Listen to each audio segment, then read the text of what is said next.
Welcome to Discover You, an inspiring podcast exploring cutting-edge solutions to our everyday psychological challenges. We explore complex mental health issues and talk to professionals, experts, and renowned authorities at the forefront of transformative healing. Our mission is to educate and destigmatize, and to ultimately view mental health as a proactive quest for optimized living and equilibrium, rather than mere crisis intervention. Welcome to another episode of Discover You, our podcast exploring innovative and effective solutions to issues in mental and behavioral health. I'm J.D. Kalmenson, CEO of Montare Behavioral Health, a family of dynamic and comprehensive mental health treatment centers in Southern California. I'm so honored and excited to introduce you to our pioneering guest today, Willa Hall, PhD. Over the past 20 years, Dr. Hall has dedicated herself to working in community mental health and private practice in New York City. She has a particular interest in understanding the ways in which the therapeutic relationship, and in particular, the therapist's authenticity, facilitates a client's deepening appreciation of their own authentic self. In 2017, she began work on the MAPS, Multidisciplinary Association for Psychedelic Studies, New York City site as a co-therapist on the Phase 3 trials assessing the efficacy of MDMA-assisted psychotherapy for severe PTSD. More recently, Dr. Hall's attention has turned to understanding the therapist's role in treatments that utilize non-ordinary states of consciousness in order to maximize growth and healing. She's a clinical adjunct at the New School in New York, a MAPS-trained certified supervisor of MDMA-assisted psychotherapy, and president and founding member of Nautilus Sanctuary, a nonprofit in New York City dedicated to increasing accessibility of psychedelic treatments to disadvantaged populations. Welcome, Willa. I'm truly honored and grateful that you've taken the time to be with us today and share your knowledge on a topic that is really cutting edge of new therapeutic interventions. Great. Well, thank you so much for having me. I'll do my best. There's a lot of nuance in this work, so Absolutely. We're excited to have the opportunity to talk about it. Amazing. And psychedelics is such a hot topic, not just in behavioral health right now, but nationally. And I'm looking forward to hearing about your experiences using these substances for therapeutic treatment. But before we even jump in, can you share with us a little bit how you became interested in working with psychedelics? I think, it probably just starts with an intuitive kind of appreciation for what psychedelics can do. I mean, I, like many people, spent some of my college time experimenting with psychedelics and had some really important experiences. And so when I heard, I think it was back in 2015 maybe, then Michael Pollan wrote that article in the New Yorker called The Trip Therapy, where he was talking about the research being done at NYU and Johns Hopkins using psilocybin-assisted therapy to treat end-of-life anxiety. I just gobbled up that article, and it just made so much sense to me that these medicines could be really helpful for people dealing with these very, very difficult issues. So I was in private practice at the time, and I just, started to sort of make inquiries and sort of followed my nose. And the timing was excellent, and I was able to sort of get into the tail end of their MAPS's recruitment for their Phase 3 therapists. So I found myself at a retreat, the first retreat to train Phase 3 therapists. I guess it was the fall of 2016. And when you reference Phase 3, really for the layman and out of ignorance, is there going to be more phases? Is that the final phase? No, Phase 3 is the final phase. It's a final set of studies that need to be completed before we can submit that data to the FDA for their approval of, to legalize MDMA-assisted therapy. So the legalization of MDA and the FDA approval go hand in hand. One cannot happen without the other. That's right. That's absolutely right. Yes. Gotcha. And I realize that you specialize in working with MDMA, but would you be able to give us a brief overview of some of the most prominent forms of psychedelic therapy? And do we yet know if some of them are more helpful for certain conditions? I could tell you that the most prominent forms, especially that I know of, and I think that are practiced in the U.S. right now, are the psilocybin-assisted therapy that I mentioned before, and also ketamine-assisted therapy. Those are two very different drugs, but they both sort of afford a certain altered state of consciousness that can be very useful to leverage and for therapeutic purposes. Psilocybin-assisted therapy, like I said, was very effective with end-of-life anxiety. It's also being used to treat treatment-resistant depression, smoking cessation, other kinds of forms of addiction, cocaine addiction, for instance. And there's a lot of promise in psilocybin-assisted therapy. It's a very different kind of therapy than MDMA-assisted therapy, but we're very excited about sort of what we're finding from the trials. The other form of therapy that a lot of people, or psychedelic therapy that people are talking about, is ketamine-assisted therapy. And that's legal. That is legal because Yeah. ketamine is a legal substance, and it can be used off-label to treat. It's most prominently treating depression. But it also, people feel that it can also be helpful for other things like anxiety, PTSD, all sorts of forms of distress. The legalization of ketamine versus psilocybin, just because the research, went in earlier, the trials happened earlier, it's just more advanced, or is there something fundamentally different about ketamine that, made it an easier process for the legalization? Well, I think the fact is that ketamine was never a Schedule I drug. It was always seen as having medicinal value.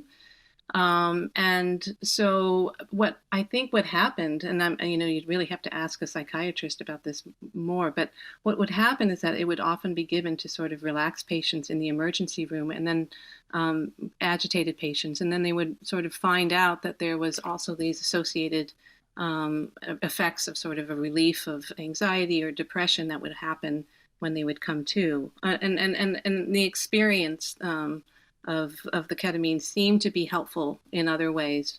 And so I think that piqued the curiosity of some people. And I think there have been extensive trials in terms of studying ketamine-assisted therapy for depression.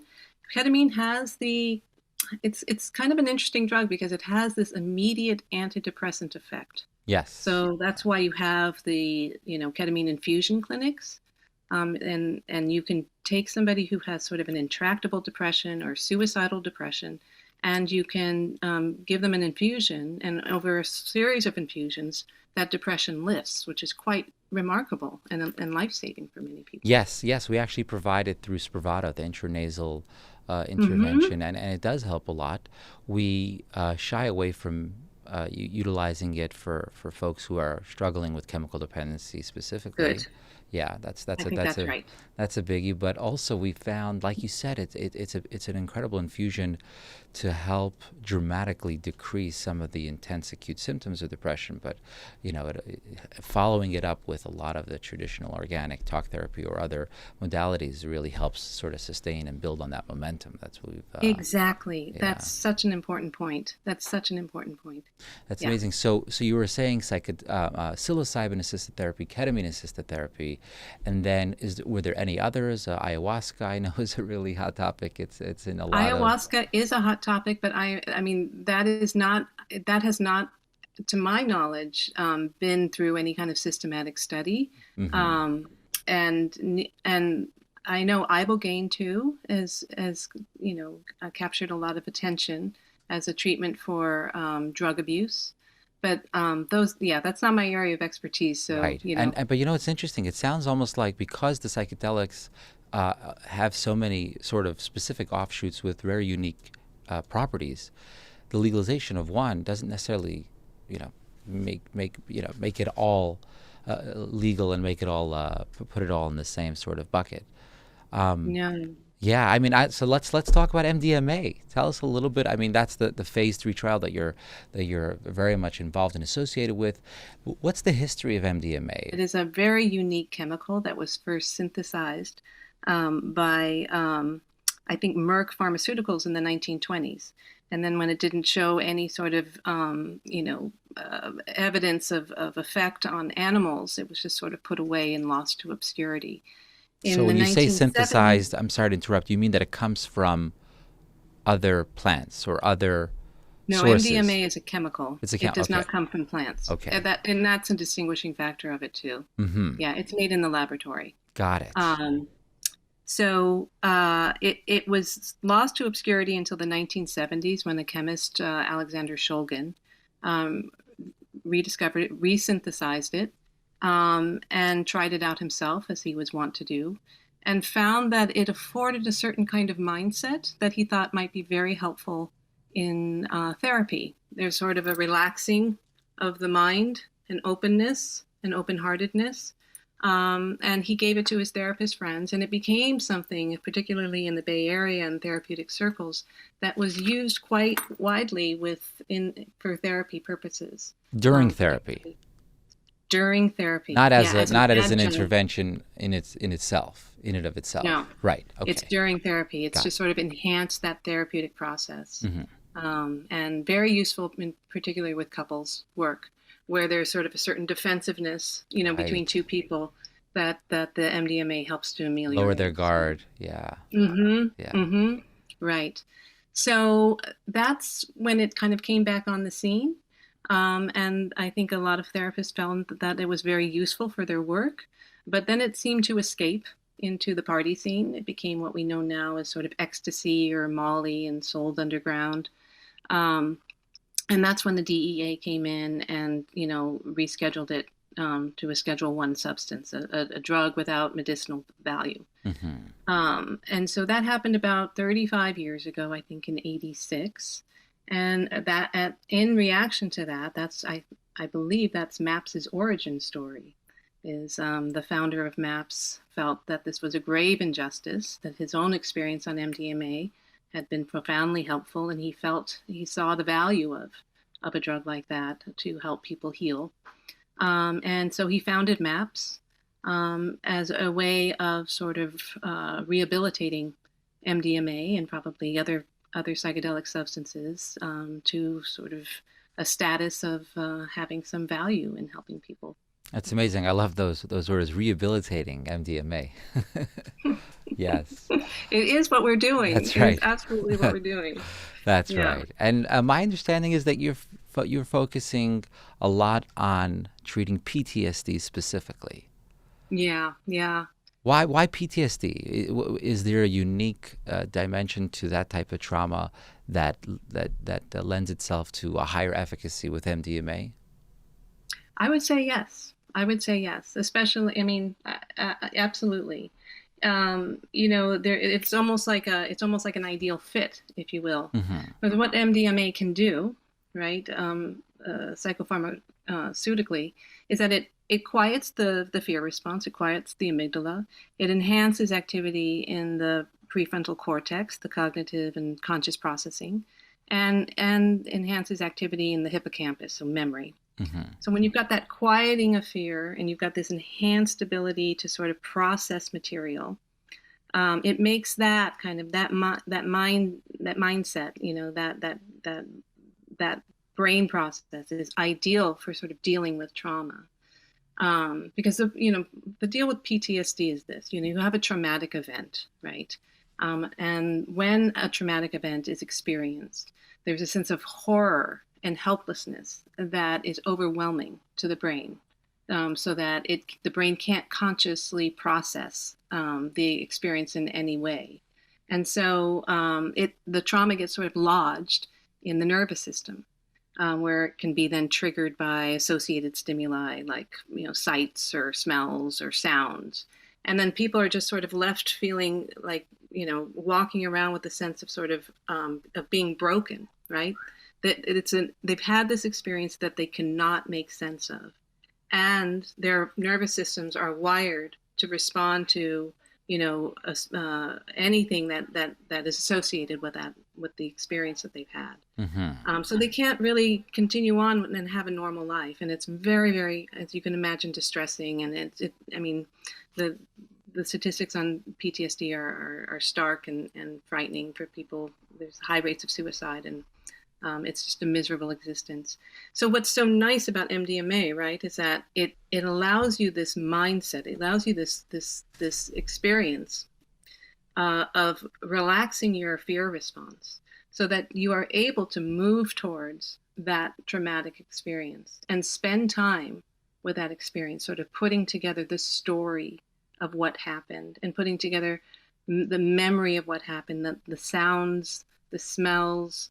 I mean, it's really quite extraordinary sometimes when people are on it, what they remember. It's so specific, and they've never been able to go so deeply back into the experience before.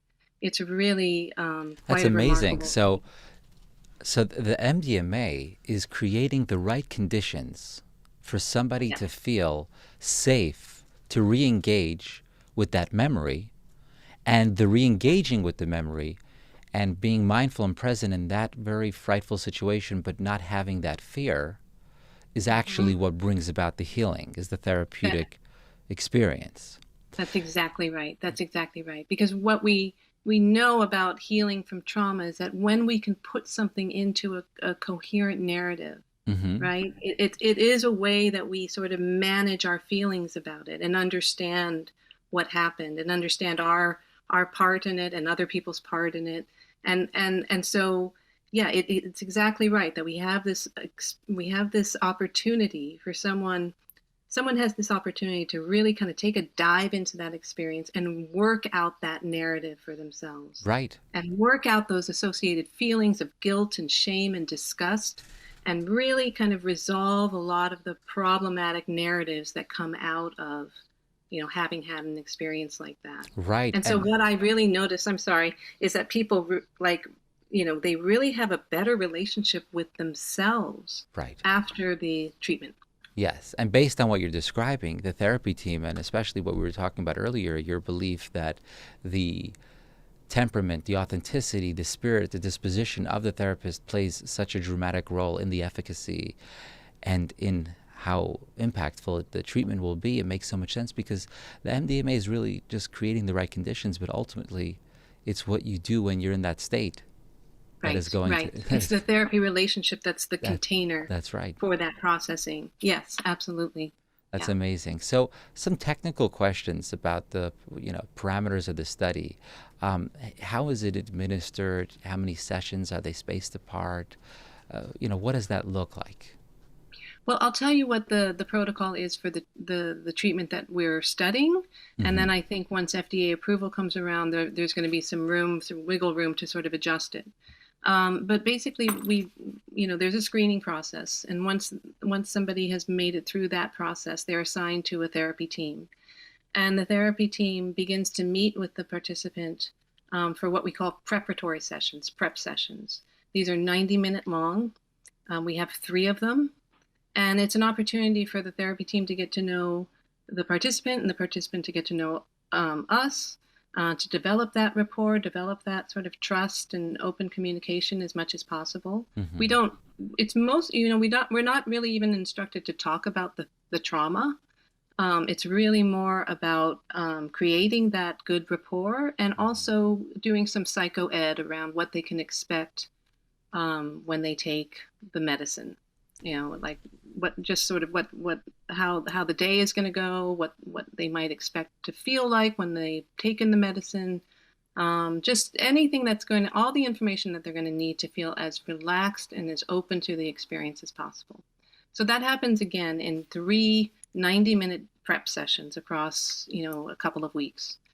And that prepares everybody for the dosing day. And that day, people come in early in So the those, I'm morning. sorry to interrupt. So those 90-minute sessions are done without any type of No, it's not. They're non-drug sessions. non-drug sessions, and the conversations are rapport. They're not necessarily, deep dives into, experiences and sort of what you would find in a typical talk therapy session. They're just, rapport building. They're rapport building, psycho ed. I mean, I think as a therapist, you want to get that kind of information, but we don't press people to say anything that they don't feel ready to say. So those non-drug sessions move us to the dosing day. People come in early, dressed in comfortable clothes. They're going to actually spend the night at our site, so they bring an overnight bag. and I think there's so much anticipation, right, Right. on the part of the participant and the therapist, that we're just kind of trying to create a safe place for this person to sort of enter into this new experience. Um, but we do sort of talk about, where they are, what they want to happen, what their intentions are to work on if they have any. We offer them the medicine. We never give it to them. We offer it to them. They take it. And then they usually feel the effects between usually half an hour to an hour into the session. They'll start to feel the effects of the medicine. By an hour, hour and a half into it, they're definitely in the experience. Mm-hmm. And you never know what that is going to be for them. It's not a guaranteed, oh, I feel great, this feels wonderful. That can happen, Mm-hmm. but it can also be very intense for them. This might be the first time in their lives that they have that this sense of anxiety has been sort of disabled, and that can feel very jarring too. Right. Like this doesn't feel right. So you just never know. Some people can actually get quite anxious initially when they're coming onto the medicine. So I kind of liken it to sort of landing on the moon or Mars. You just don't know. And as a therapist, you're just ready to try to receive and support whatever's happening. We are there in the service of the participant's process, whatever whatever happens, whatever the medicine catalyzes, we're there to support it. We're there to offer reassurance. We're there to sort of, support anything that might feel difficult. A lot of times, what we learn to do is really try to help somebody stay with something that might feel hard. Would it be very dissimilar to alcohol or to other substances? Like I know, with meth, there's like people who've used it report this tremendous unleashing of creativity, and that's part of what makes it so alluring for them. But ultimately, for somebody who is not in that space, who hasn't been using meth or have been drinking with them, they don't really find a lot of their words or messaging to be super coherent and cohesive. Mm-hmm. So this would be very different than that? It is a very different experience, I think, in part, not just because I think that it's a different medicine, but also the intention in taking it is very different. Right. There's very much the intention of sort of this is about you going in to sort of make a connection to yourself. Mm-hmm. Whereas I think, alcohol, I tend to think of as something sort of numbing anyway. Mm-hmm. It's a sort of a numbing of feelings. So in that way, I see it as very different than MDMA. Meth, there's a meth aspect to MDMA. Mm-hmm. It has a methamphetamine in it. Right. So there is a lot of cognitive processing. There's a lot of talking that people often want to do. Right. But it's then sort of mitigated also then by this sort of quieted fear response that allows, and because of the intention is to sort of process something that has been troubling them often for years, there's this way in which the focus is internal and about kind of allowing what has never been allowed to come to the surface.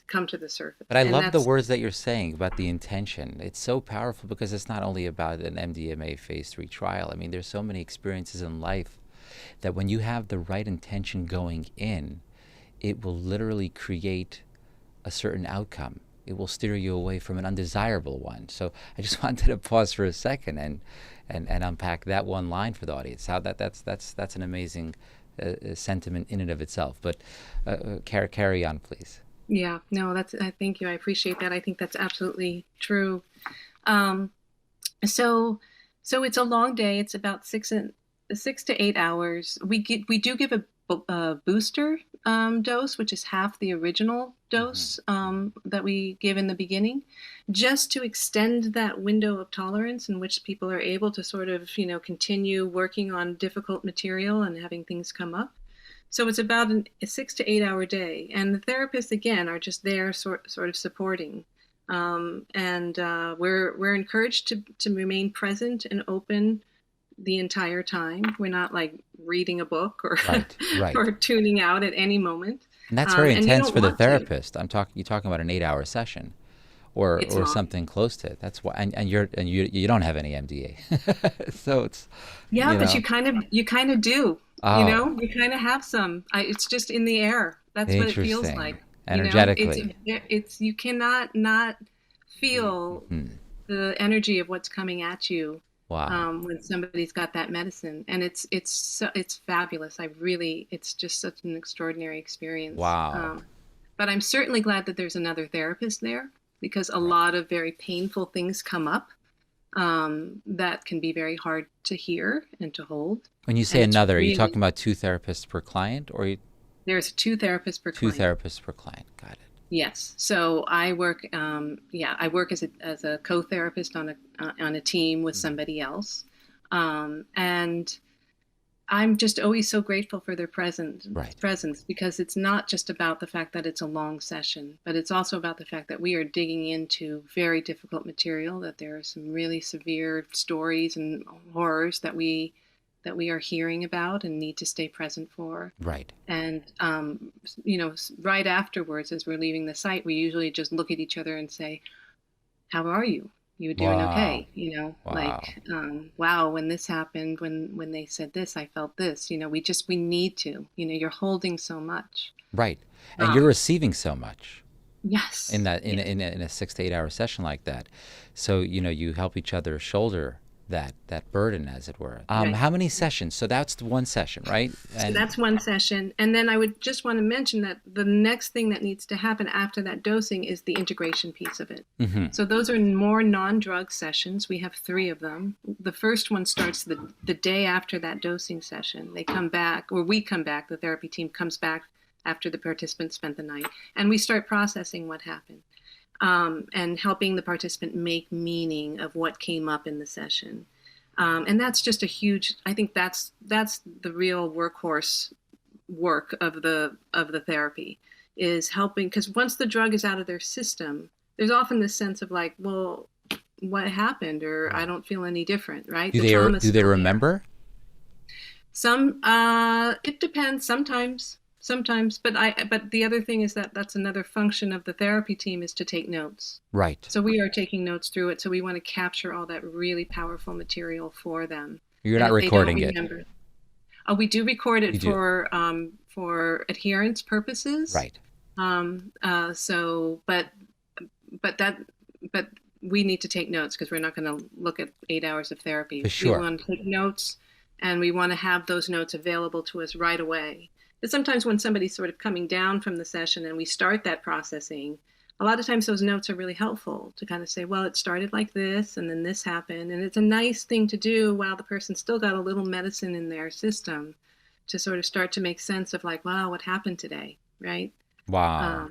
And there's, I mean, everybody feels like, no, you did a lot of work today. Like, Right.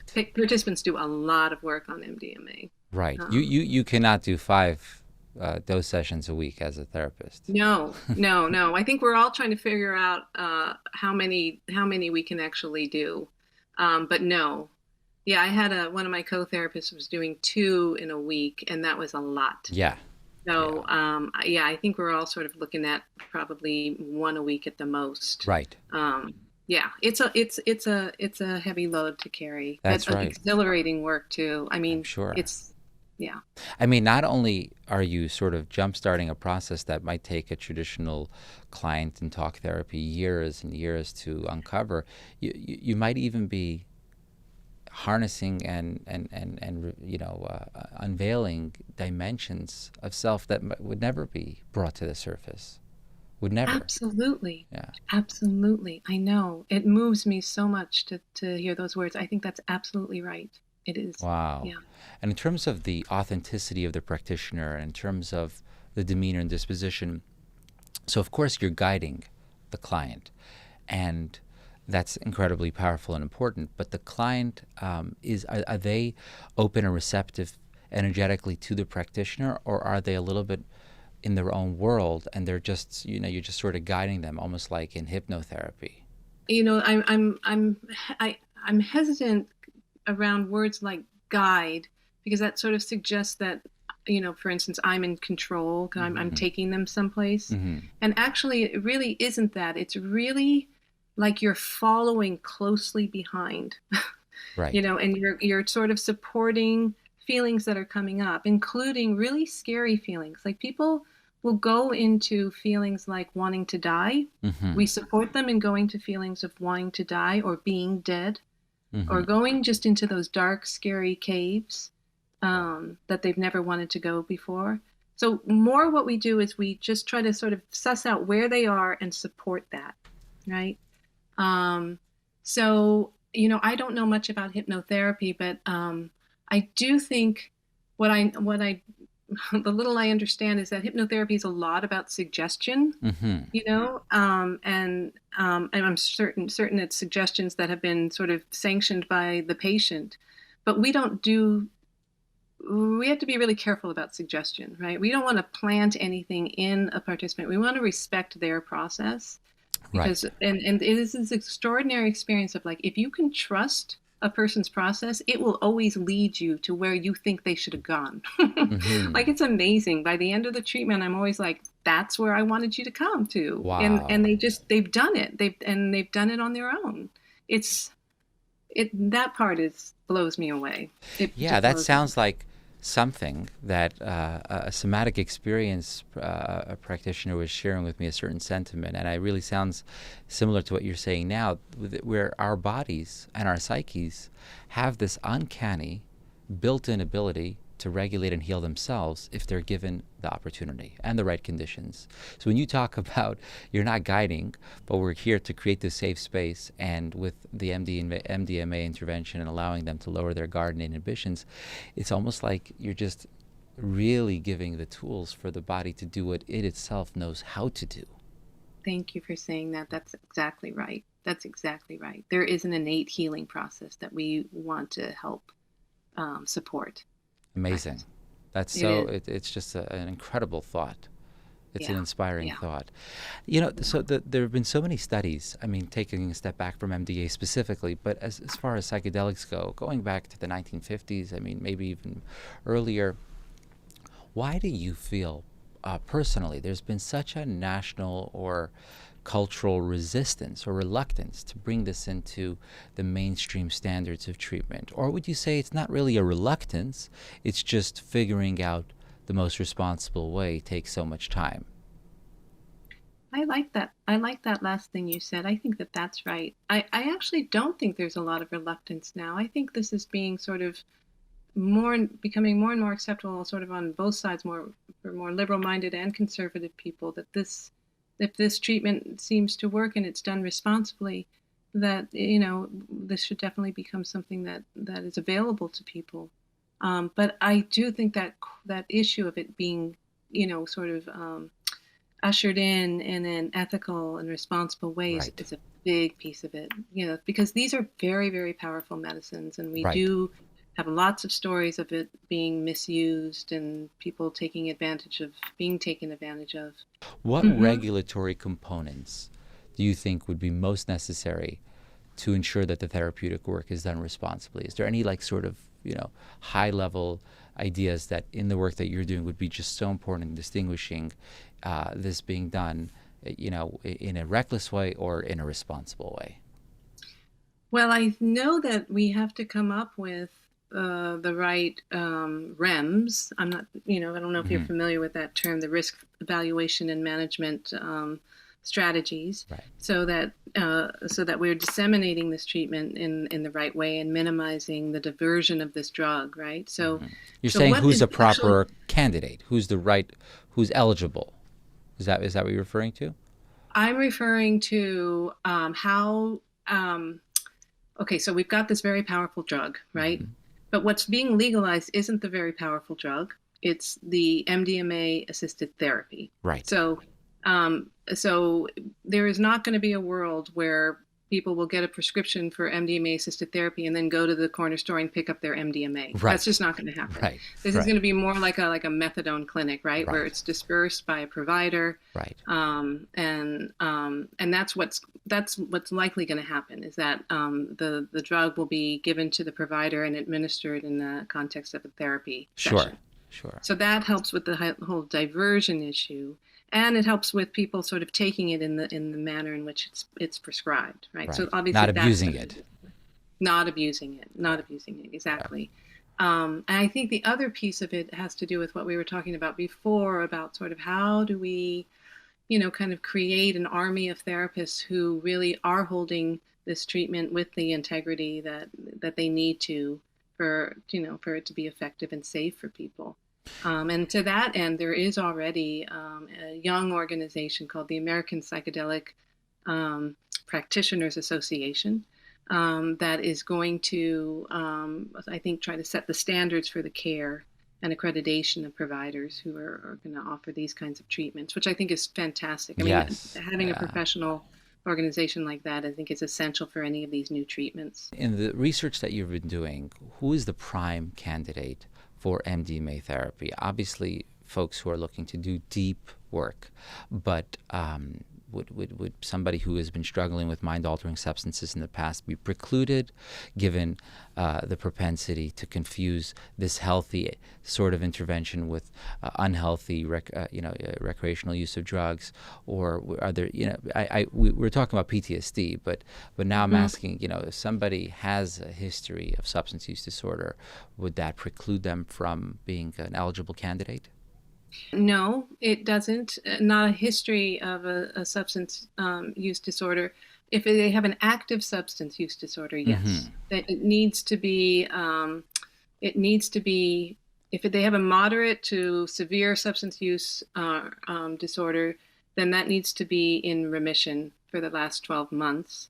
If they have sort of some mild issues, like mild alcohol use disorder or mild cannabis use disorder, we would still take them. So we do, that's part of our screening process, is we sort of assess where they are with these drugs. So you're mainly focused on PTSD, not necessarily on treatment-resistant depression and other diagnoses, right? Is that right? The focus of the For the study phase is 3 studies, yes, we're focused on chronic treatment-resistant PTSD, but there are studies that are going on that are looking at it for other clinical indications like Mhm. eating disorders, social Interesting. anxiety, autism, and I'm certain there's one on Optimism depression is somewhere. is incredible. That would be a first. I mean, you're entering into a whole nother domain there. Yeah, With there was a really wonderful study out of UCLA that looked at the effectiveness of addressing sort of social anxiety in folks with autism, and it was very, very, it really Wow. suggested that it could be a very effective treatment. So, these studies are small Right. because the work is so clinical heavy. Like we've got Right. 2 clinicians for every participant, And and it's then there's a costly, lot I'm of sure, right? You it's rely on, costly. on grants. We do rely on mostly grants and also individual contributions. Yeah, yeah. And is the process very difficult to initiate a study? I mean, from scratch. I mean, is that in and of itself a hard from a bureaucratic paperwork perspective? I'm sure. Well, my partner in at Nautilus and I have been preparing a clinical protocol um, uh, to treat healthcare workers affected by their work on the front lines of the pandemic with MDMA-assisted therapy. And yes, it's That wasn't very hard easy. to put Yeah. together a protocol. We're But about that's to a submit it to beautiful the FDA. initiative. Oh, Healthcare yeah. workers in general, there's so much burn and turn, and it's just it's hard to the resiliency on the stamina side. And just one thought that it makes me so excited about the MDMA, the prospects, is the sustainability of the care, because you're not just bringing somebody to a certain space, a certain awareness, a certain degree of clarity, but the integration component is really something that makes it so special and unique, because you're really not only doing what everybody else does in talk therapy, you have this added sort of powerful foundation to draw upon, and then Yes. sort of the regular standard traditional talk therapy, which is the holy Hmm. grail of therapy, is happening. Hmm. And that's probably Hmm. what connects the dots to take this extraordinary Yeah. transcendental experience and integrate it into lifestyle, into your regular daily consciousness. Absolutely. I think that's the real heroic work, is the integration. Yeah. And that's really, I think, what makes it so effective. And again, that's where you really need that good therapy rapport, right? You Right. need to be a Right. trustworthy person for that, for the participant to really sort of get, have that buy-in of like, you can help me with this, Right. you were Right. there, and you get it, and you have the wisdom and the care that I need to Right. sort of help me understand this. Amazing. And do participants and clients come back in for a tune-up? The protocol that we use now are 3 separate dosing sessions. Mm-hmm.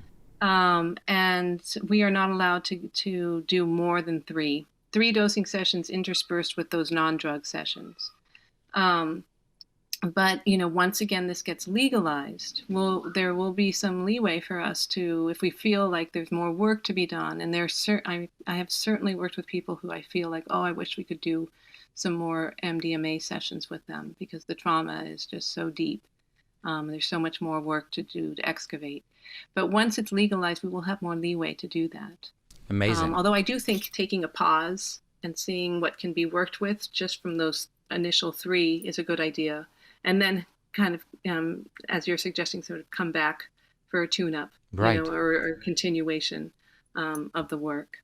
Yeah. Are there And any? over time, people continue to sort of work on the experiences, right? So Right. even if they leave feeling kind of not finished, I have noticed over a course of a year or two that there's more work and more processing that they do to sort of understand what happened. And build on that progress. Yes. Are there any physical side effects? Are there From anything MDMA? from MDMA on the purely physiological withdrawal side of things? Are there discomforts? Are there anything that you've encountered? There are certainly side effects that we see in the session: jaw tightness, and feeling hot, or sort of sometimes some chest pain. And otherstimes afterwards, there's a headache and Mm-hmm. a certain amount of sleeplessness just that night afterwards. Right. But other than that, there's no sense that there's some withdrawal going on. Are there physical preparations that go into? I know, like for example, with ayahuasca, there's a whole eating sort of Clean, preparatory, yeah. cleansing for weeks before, a couple weeks before, no meat, no this, no that. Do you have an equivalent for that in MDMA, or it's not quite like that? No, not a diet. And we don't suggest supplements, although I've been hearing about those more recently. But one important thing that most people don't know is that when you undergo this treatment, you cannot be on your regular antidepressant regimen, or Mm-hmm. most psychotropics have to be discontinued. Interesting. So that's a whole thing, right? Yeah. Because we have a lot of people on antidepressants, and they've been on antidepressants for sometimes decades. So we have to taper them off. And why is that? Because I think it works on the same serotonergic networks, Interesting. and it dampens the effect of the MDMA for people to be on their SSRIs, or Yeah. so. Creates So traffic. that's tough. Yeah. Yeah, definitely. And you don't need that with ketamine, which is why ketamine also is sort of has that advantage, is that you can stay on whatever medications you're on and still, feel the effects of ketamine. Right. So, Wow. So what do you see as the future potential of MDMA-assisted therapy? In 5 years from now, what would you like to see? I mean, maybe even less than 5 years. Is there any indications of the FDA, making some movement within a certain predictable timetable, or is it still open? yeah, well, we thought it would be legal by now, but then COVID happened Aha. and delayed everything. But we are now looking at, I think, the end of 2023 for it to be legal. Oh, wow. And I'm very interested in being part of creating a clinic here in New York City where we offer this treatment. We've already found out that it's very likely that insurance companies will reimburse the cost of this treatment, especially when clients meet that diagnostic category of chronic treatment-resistant PTSD. For people who don't have that clinical indication, who maybe just have sort of depression or stress, or something else that their therapist wants to still move ahead with an MDMA session, that would probably have to be out of pocket. Right.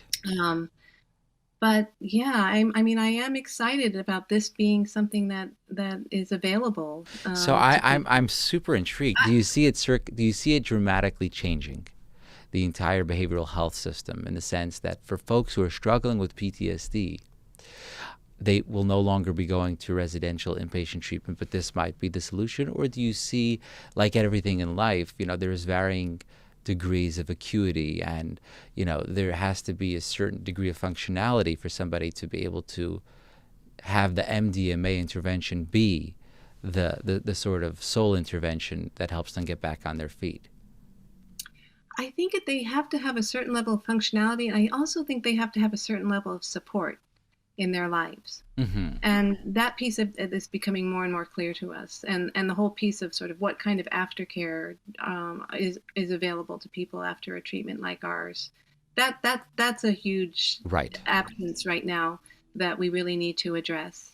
Because it's an extraordinary experience that people have, and they get an extraordinary level of care, and then they're kind of on their own. Right. And a lot of times, a lot of what they've learned and the insights they've gained do not necessarily go easily with the kind of life that they're living, the relationships they're in, the jobs that they're in. And so there's a real disruption to their life. So I have to say, I feel like initially at least, and this I say with some chagrin, the rich will get richer. The Mm-hmm. people who have that functionality and that support will probably be the first ones to benefit. Mm-hmm. But there are these other populations we want to reach, right? And I don't want us to take our eye off of that. Right. Those people who really are like suffering at a sort of more severe level. Yeah, imagine utilizing this in the psych ward. Imagine utilizing this in a residential program, Yeah, coupled with the 24-hour subsequent monitoring and support. I mean, that's such a natural, organic fit. It's like it would be incredible. yeah, I'm with Yeah, you. I'm absolutely with you. Yeah. unbelievable. Thank you so much, Willa, for sharing your fascinating Oh, knowledge, passion, insight, and wisdom with us. It was such a privilege to oh, have you here today. oh, thank you so much for having me. This is fun. I really Yeah. appreciate it. I love your questions. So thank Right you. on. And thank you, audience, for joining us today. I hope you enjoyed today's episode of Discover You as much as I did. At Montare, we want you to know that you're not alone on your journey. And to find out more about our innovative treatment programs, you can visit us at montarebehavioralhealth.com and listen to this podcast on iTunes, Spotify, or wherever you get your podcasts. Wishing you all radiant health and a safe and fulfilling day. See you next time.